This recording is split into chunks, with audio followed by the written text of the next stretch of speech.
मित्रांनो, हा एकटाच शहाणा, बाकी सगळेच मूर्ख आहेत, अशी ज्याची मनधारणा आहे तो संजय राऊत. ह्या राऊतांना एक मुंबई तक नावाचं चॅनल आहे. तो चॅनल आत्तापर्यंत नेहमी बाजू हे ठाकरेंची आणि पवारांची घेत आलेला आहे. याच एका पत्रकारानं साहिल जोशी नावाच्या एक मुलाखत घेतली राऊतांची, आणि त्या मुलाखतीमध्ये काही असे प्रश्न विचारले आहेत, त्यातनं ह्या एकटाच शहाणा बाकी सगळे काय ते हे दाखवायचा अतोनात प्रयत्न केला आहे. आणि यामधूनच स्वतः कसे चुकीचे आहोत हे सुद्धा त्यांनी स्पष्ट सांगितलेलं आहे. आत्तापर्यंत राऊतांची मुलाखत असते, त्या मुलाखतीमध्ये ते स्वतःलाच एक्सपोज करतात. बघा, आता यामध्ये त्या मुलाखतीमध्ये पश्चिम बंगाल, काँग्रेस, शिवसेना, राष्ट्रवादी याविषयी प्रश्न विचारले गेले. मुळामध्ये पश्चिम बंगालमध्ये जे झालं ते का झालं, त्या ठिकाणी काँग्रेस तर सोबत असल्या असती तर ममता बॅनर्जीचा इथं विजय झाला असता.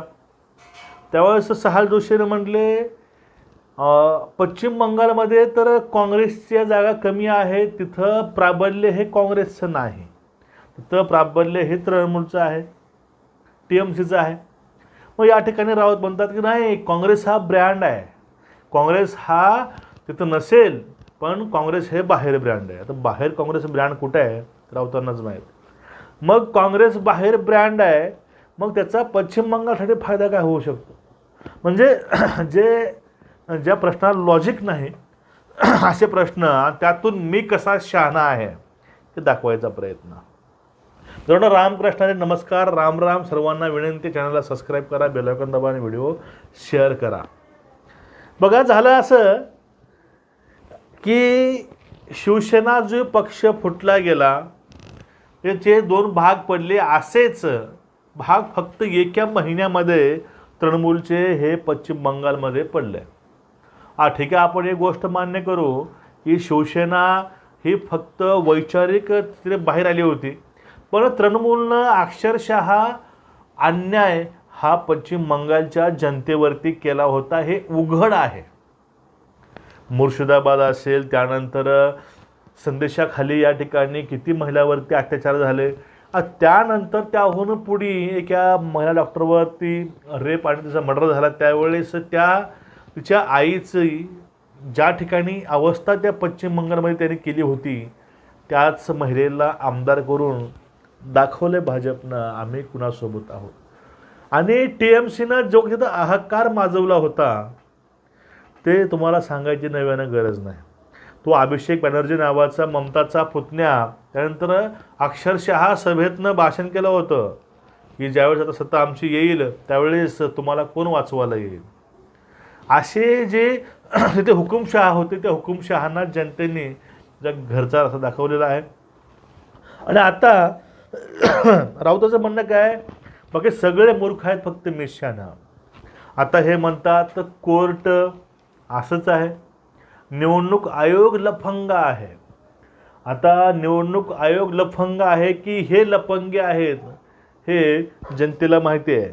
जनतेनं विचार करून कौल दिलेला आहे. कारण हे मी म्हणत नाही, त्याच मुलाखतीमध्ये राऊत हे म्हणतात की निवडणूक आयोग लफंगा आहे. आणि त्यानंतर ते पुढे बोलतात की जनतेनं बहुमत भाजपला दिलं. जनतेचं जर बहुमत असेल तर निवडणूक आयोग लफंगा कसा असणार आहे? म्हणजे जनतेनं भाजपला मतदान केले, ते मतदान कॅन्सल करून हे सगळे मतदान हे यांच्या पदरात टाकायचे होते, मग तो निवडणूक आयोग चांगला झाला असता. हे असे हे लोक आहेत. आणि त्यानंतर आता काँग्रेसमधून जे काही लोक बाहेर आलेले आहेत, त्यामध्ये जो प्रत्येक स्थानिक पक्ष आहे त्यामध्ये काँग्रेसतून बाहेर आलेले लोक हे त्यामध्ये आहेत.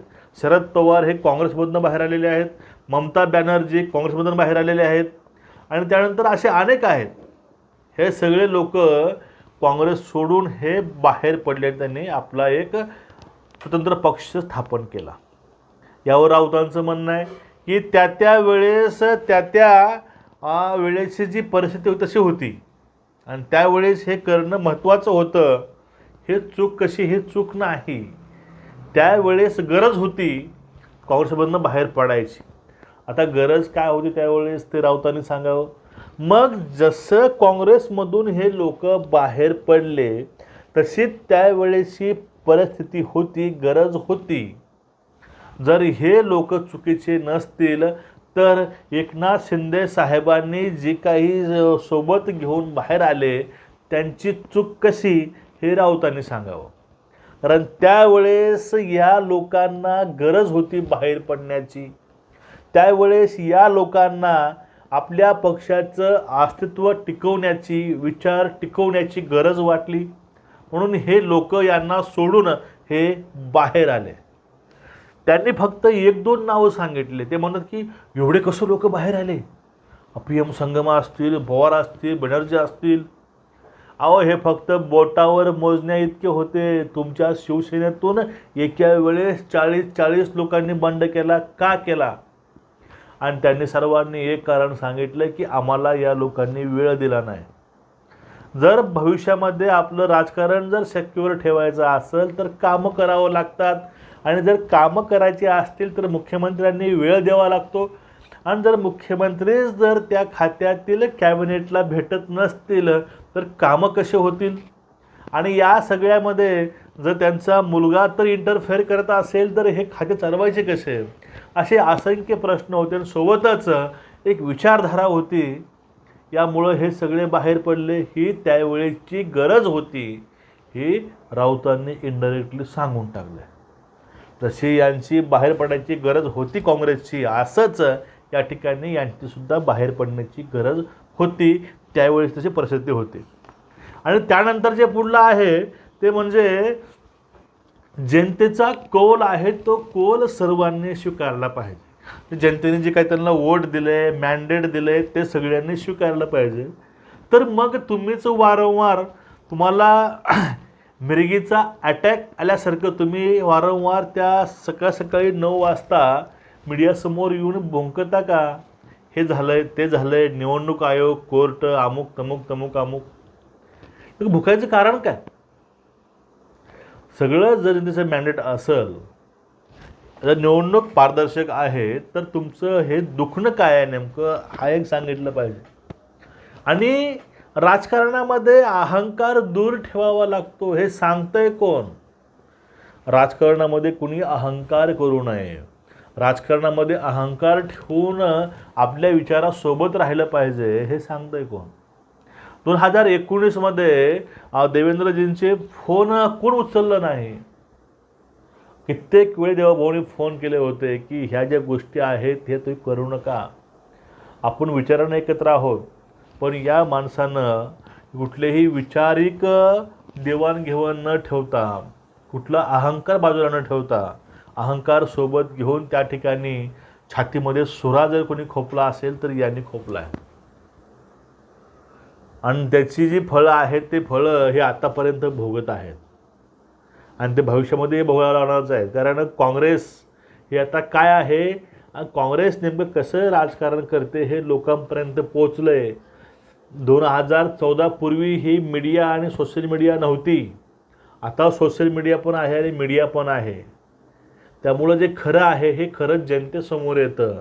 आणि जे पाठीमागं घडून गेले 2014च्या पूर्वी ते सुद्धा हळूहळू सगळे बाहेर येतं. त्यामुळं जनता हुशार झाली आहे. जनतेला कळत आहे की नेमकं आपली आतापर्यंत कोण मारले ते. पण या ठिकाणी राऊतांना हे देणं नाही. राऊतांना हेच वाटतं की फक्त मी कसा शहाणा आहे, फक्त मला जास्त कळतं, राजकारण जास्त मलाच कळतं, बाकी राजकारण कोणाला कळत नाही. आणि सगळं काही आहे ते मलाच कळतं. राजकारण, समाजकारण, काय डावपेच काय सगळं मलाच कळतं, बाकी सगळ्याला काहीच कळत नाही. आणि मी एकटाच शहाणा आहे. म्हणून मी म्हणलं हा एकटाच शहाणा, बाकी सगळे मूर्खच आहेत. तुमचं मत काय नक्की खाली व्यक्त व्हा आणि व्हिडिओ शेअर करा. रामकृष्ण हरी. नमस्कार.